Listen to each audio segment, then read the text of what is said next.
name is Ian Park. I'm from Pittsburgh, Pennsylvania. I went to Northwestern University, and I'm an offensive lineman for the Deers, and this is my third season in Japan playing in the XLeague. My name is Rilwan Adeyemi. I go by Adi or Rilwan. I am from Santa Monica, California. I went to the University of San Diego, down in San Diego, and this is my ninth season, my 8th year in Japan. And I wear jersey number 40, and I play defensive back, cornerback for the Fujitsu Frontiers, the 5-time championship winning Fujitsu Frontiers. That's right. So.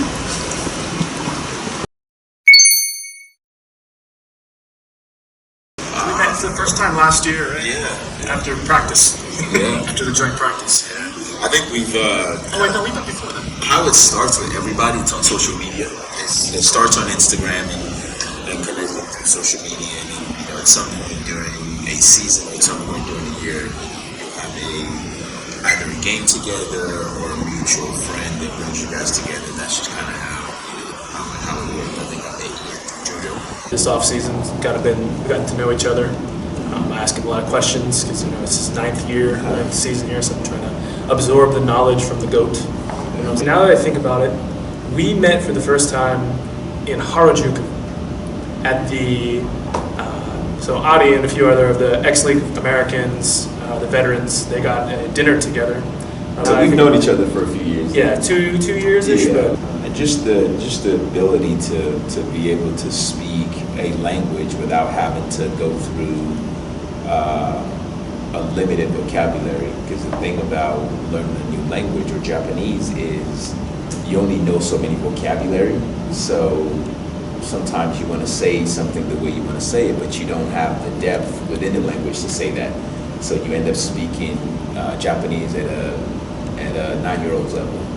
So but with English, you can go into different vocabularies. You can use slangs. You can use idioms. You can use any type of analogies that you can, and that'll be that communication barrier isn't necessarily there. So there's the ability to be able to communicate without effort. And I think that's something that brings comfort, especially when you're away from home. So. This is my third season now, and I can pick up what people are saying, but when I want to express my thoughts, kind of like I have a hard time, but I'm sure you can relate to that.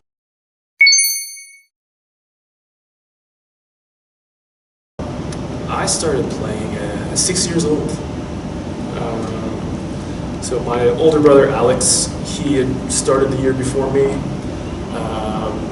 I kind of naturally, that was like, my brother played, so it was my turn. But the way that my dad tells the story is that I was playing soccer, and I actually had a broken arm and a cast, and so I would go around and I'd hit people, punch people with my cast, and so my dad saw that and thought that I would be, a good fit for football. I started as a 13-year-old. It was my freshman year of high school. And for me, it was a way to transition. So I spent, the early years of my life in West Africa. So I played soccer growing up for a very long time. I played soccer for 10 years. And, I would say from as soon as I can walk up until 13, I played soccer. From probably 2 or 3 years old all the way till 13, I played soccer.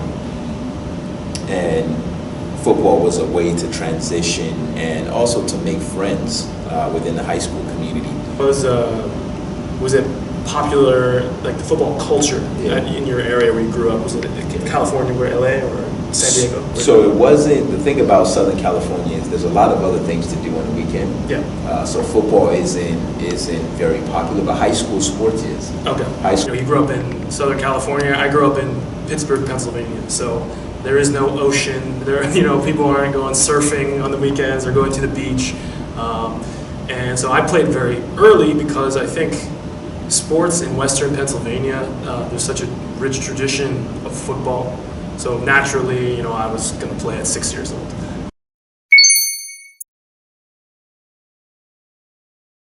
As for the XLeague, right? So up until 2000 and up until April of of 2012, I'd never heard about the XLeague. Didn't know nothing about it. All I knew about Japanese culture at the time was that, they made the best cars and they made the best cartoons. That's all I knew. I knew that. I finished school and I was getting ready to try out for a few NFL teams, and the Nojima Rise coaches, actually, they came to our university to study football from some of our coaches. And so one of our coaches was like, hey, we have a player that just finished playing. He's trying to play in the NFL, but I'll introduce you to him, and perhaps if something doesn't work out, perhaps he can get in contact with you. One thing about the way that I grew up is that you should always look into opportunities. So when that opportunity came up, I was like, yeah, I'd be interested in playing in the XLeague. I didn't know about it until about the same time Adi did, technically. So my brother, my older brother, played college football at Dartmouth College, and he had a teammate who actually played for Panasonic. And so my brother had told me about that, and actually I think it was Panasonic reached out to his coaches and were interested in maybe recruiting my brother to come to Japan. So that's kind of the first time I had heard about it.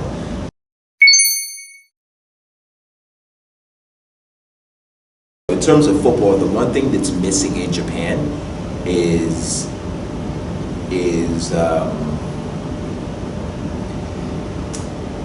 football IQ. So there's a structure around football, and when you have that structure, more and more kids play football. When more and more kids play football, the more money is invested in football. Instincts, the word instincts. When you grow up in America, you develop football instincts because you play football during the Super Bowl at halftime in a parking lot. You play football between cars. You play football at school. You play football everywhere. So you develop these football instincts that Japanese kids don't necessarily have. So when a Japanese person picks up football for the first time, they're transitioning from baseball. They're transitioning from soccer. They're transitioning from, I don't know, sumo or whatever they're transitioning from. So they have to build that IQ from 15. Whereas an American kid, his instincts are being built from 5, 6, 7, 8. Even if he doesn't start playing football until 15, he's already played flag football and things of that nature. What's it like? You can teach a Japanese player one thing, right? But for them, that thing always has to be true. 1 + 1 = 2. That's the Japanese mindset, right? In America, with football, it's 1 + 1 = 2, but sometimes it could equal 3, or sometimes it could equal 4, because he's no longer doing this. He's just the feeling. You have to be in good physical condition to play and do your job, and then also you need to know what's going to happen. And like you said, he's looking for little cues of the gloves and things like that. Yeah. And I know on the other side of the football and offense that he's going to look for that. So maybe I do something fake, like I pretend to change my stance and look like I'm gonna run block, but it's really a pass. So But those are the things.